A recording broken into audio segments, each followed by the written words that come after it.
All right. Well, in our last episode, we talked about capital that falls within the provision bucket.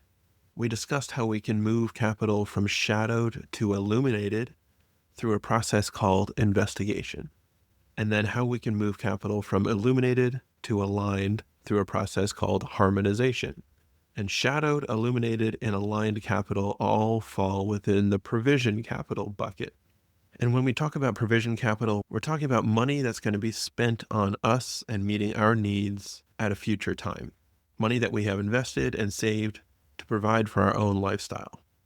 The second bucket that we're going to cover in this episode is released capital, which is either committed or activated. In this episode, we're going to be covering two more transitions.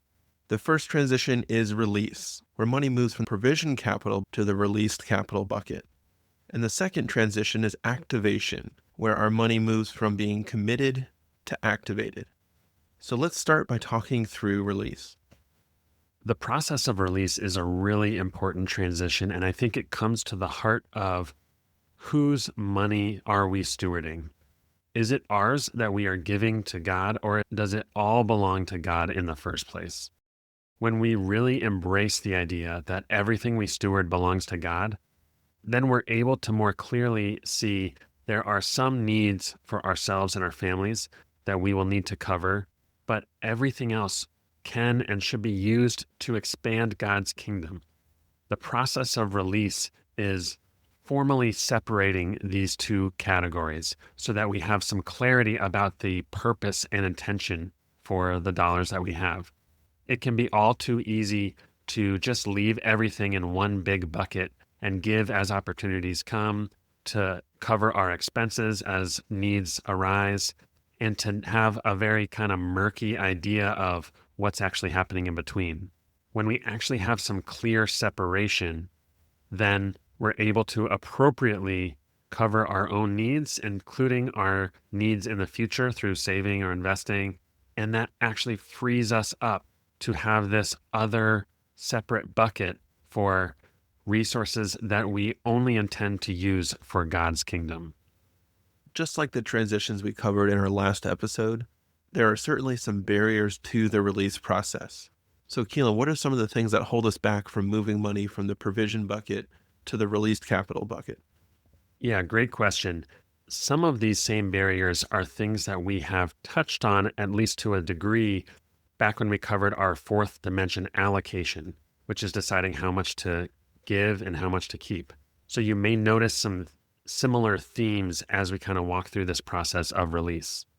One of the most common barriers is uncertainty, not knowing how much we really need.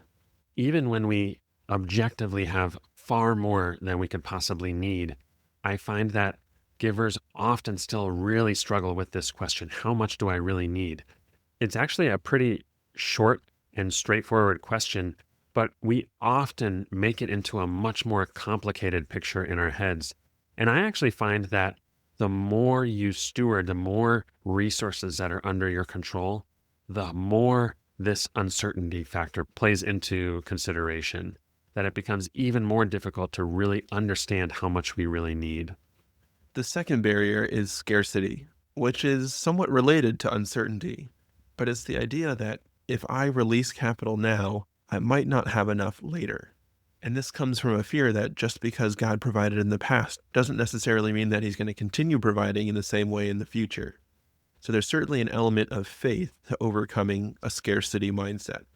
I think it's really easy for us, because we have at least the perceived capacity to provide for all of our needs with all kinds of backups and protective layers of insurance and emergency savings and long-term savings and investments and other assets.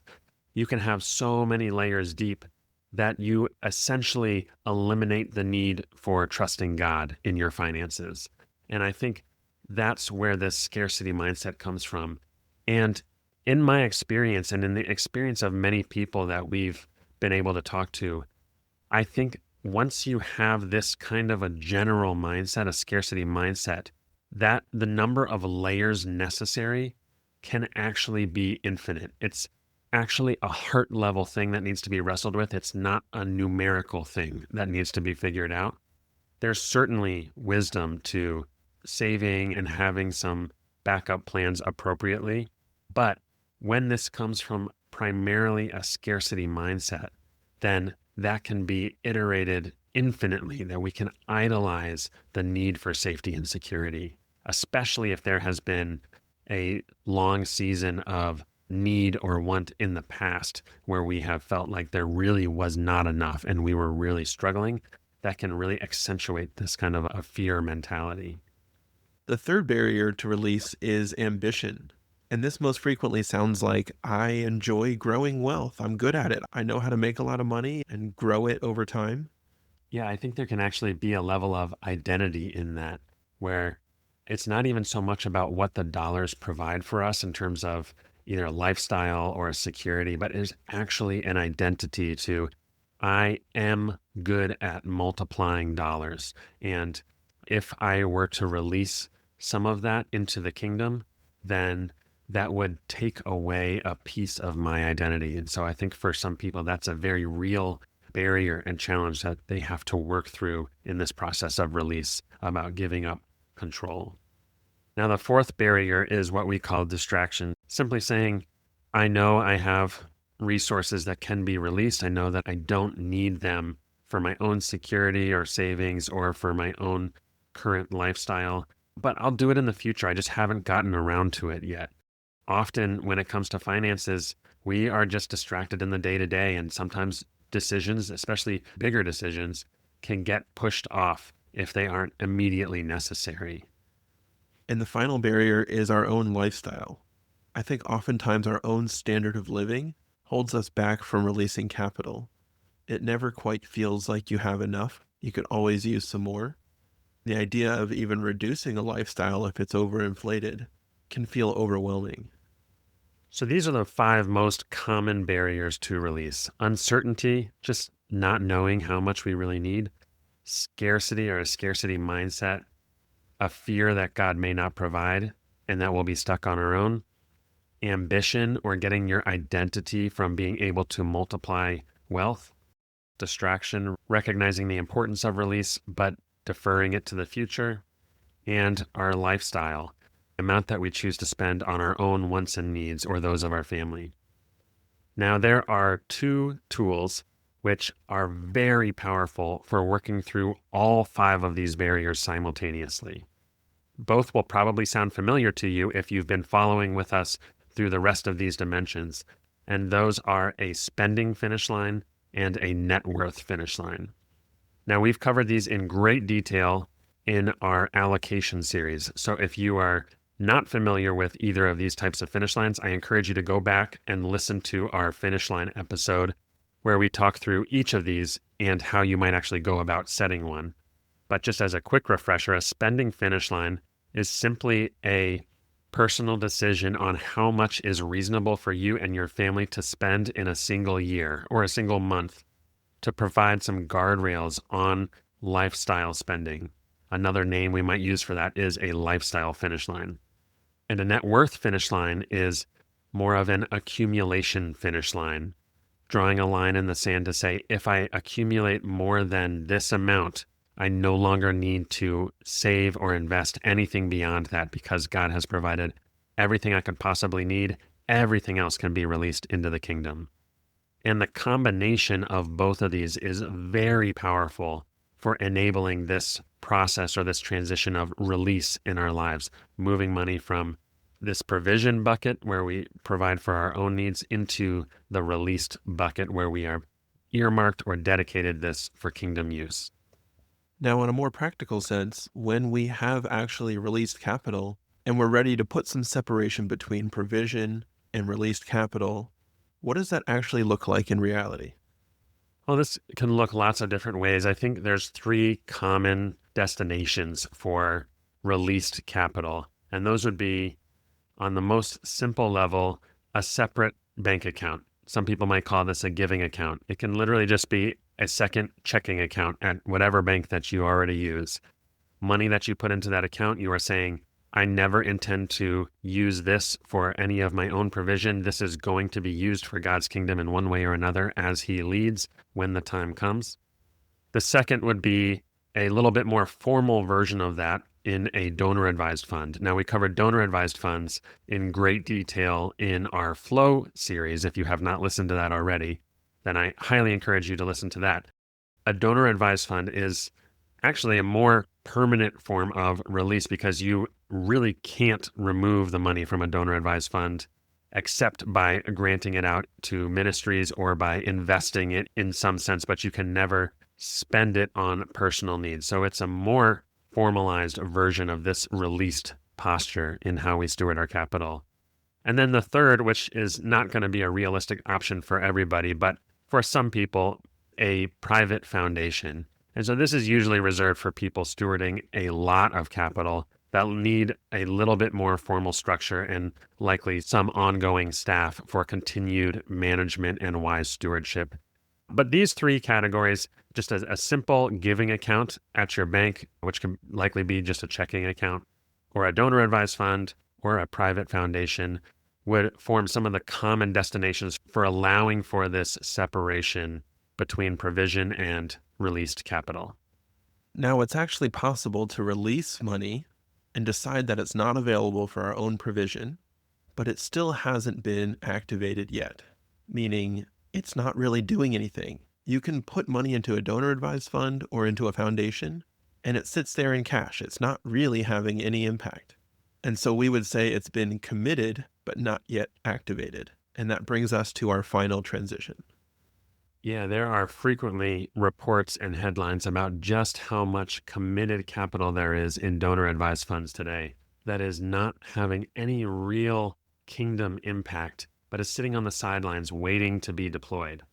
And it's important for us as givers to realize that is not the end of the journey. That's not the end of the story. There is much more for us in actually deploying that capital. And that's the process of activation.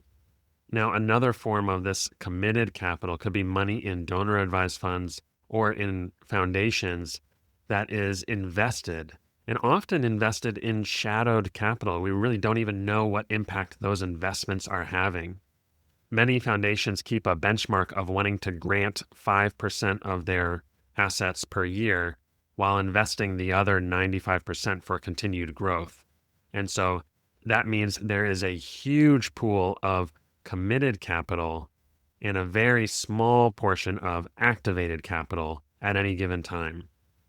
As we seek to activate our committed capital, it can either be granted, usually to a 501c3 organization, in the case of a donor advised fund or a private foundation, or it can actually be invested for impact within that same vehicle.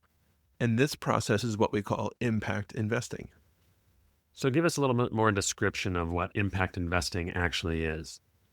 Yeah, in our last episode, we talked about 3 methods of alignment: avoid, embrace, engage. And impact investing is a beautiful expression of embracing companies that pursue a positive impact in the way that they operate.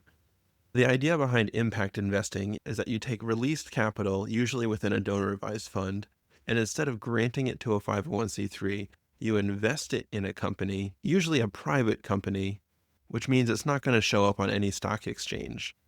The mechanisms to access those investments have some practical barriers to them, but you're investing in these companies that focus on impact in the way that they generate a profit. There's a wide spectrum of what these look like, and they may not be suitable for all investors. But it's important to recognize that your released capital can be activated through giving or through impact investing. Now, once you've released capital, if you have enough capacity to engage in impact investing, one of the questions that comes about is, does it make sense to make grants to ministries or nonprofits, or does it make sense to make impact investments in missional companies that are having a strong impact in the world? The way that we think through some of this decision process comes all the way back to our second and third dimensions of domain and intervention. As we talked about earlier in the series, we always start first with the problem or the domain that we're trying to engage with. Rather than look at a list of organizations engaging in all sorts of different areas, First, we should really discern, where is God calling us to move by advancing the gospel, by providing clean water, by providing employment or housing.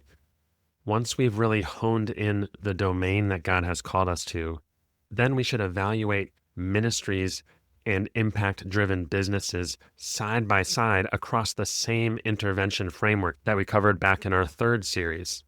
There are some cases where impact investments are very effective, especially in areas like affordable housing or job creation or some tiers of poverty.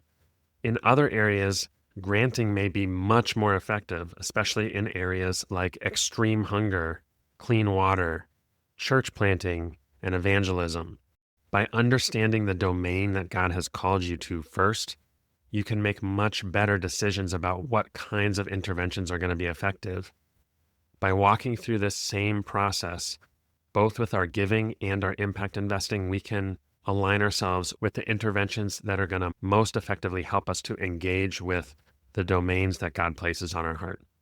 Now, as with the previous three transitions we've already covered, there are going to be some barriers to activation.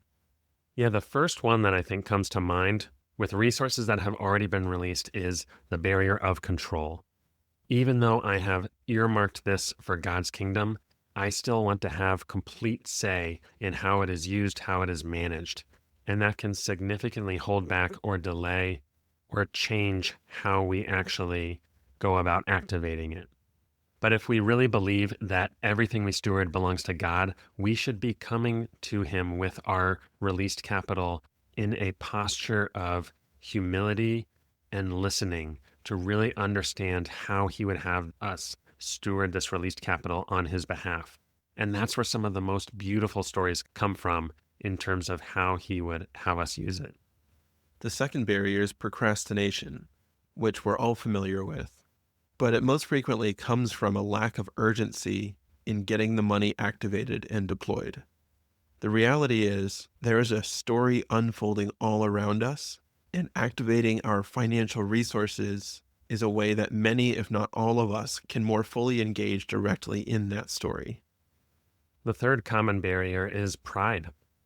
Once we have released capital, there is something to seeing that number on an account, either in a donor advised fund or just a simple giving account, or even in a private foundation. And that can create room for pride in how much we are stewarding on behalf of the kingdom.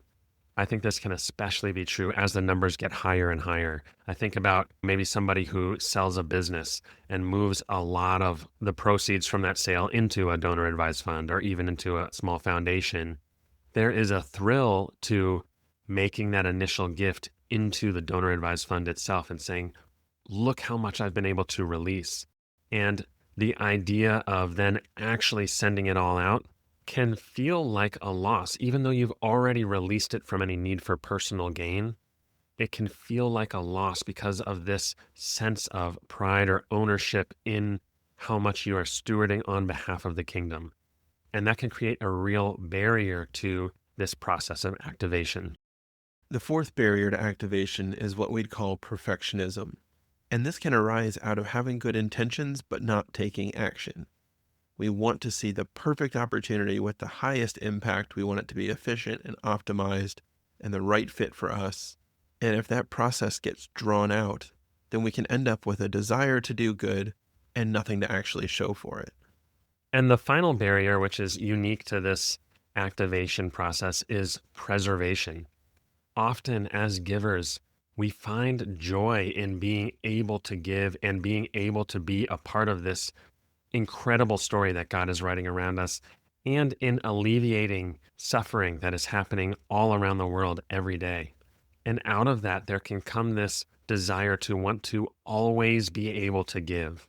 This is the idea behind a lot of foundations, where most of the assets are invested and a small amount are granted so that your base set of capital never really shrinks over time. And while some of that mentality comes from a good place, it also comes at a cost. We are holding back and limiting the potential of what can be accomplished today through generosity by leaving the majority of resources on the sideline. without actually getting to partake in the joy of seeing the full scope of what God might be able to do. We found that there are actually two tools that are very helpful in overcoming some of these obstacles to activation. And those tools are an activation horizon and a sunset horizon. Now, when we talk about an activation horizon, we're talking about a deadline for when resources should be activated that are otherwise sitting idle. So, if there's a windfall of some kind and a bunch of resources are put into a donor advised fund, it can take a little time to allocate those accordingly. By defining some kind of time limit for when those resources should be deployed, either through granting or through impact investments, we push back against some of these barriers like procrastination or perfectionism. The second tool, a sunset horizon, is a deadline at which point we want to actually spend down all of the resources in our donor advised fund or foundation or giving account to actually get down to zero. This has been a major topic of discussion in recent years, and actually one of the largest foundations in the world, the Gates Foundation, has just announced a sunset horizon at which point they will spend down hundreds of billions of dollars. The power of a sunset horizon is that it actually changes your whole mentality in how you approach stewardship and activation. It provides a sense of urgency and pushes back against some of these barriers like preservation or pride or control. And there has been a beautiful movement of major philanthropists, foundations, givers of all kinds who are taking seriously the urgency of some of the world's greatest problems today. But even if you're stewarding thousands or tens of thousands, this same concept applies, and we can learn from the example of some of these major foundations and givers through the actions that they're taking today. So we've now covered our four transitions of investigation, harmonization, release, and activation. In our next episode, we're going to pull all of this together. Stay tuned.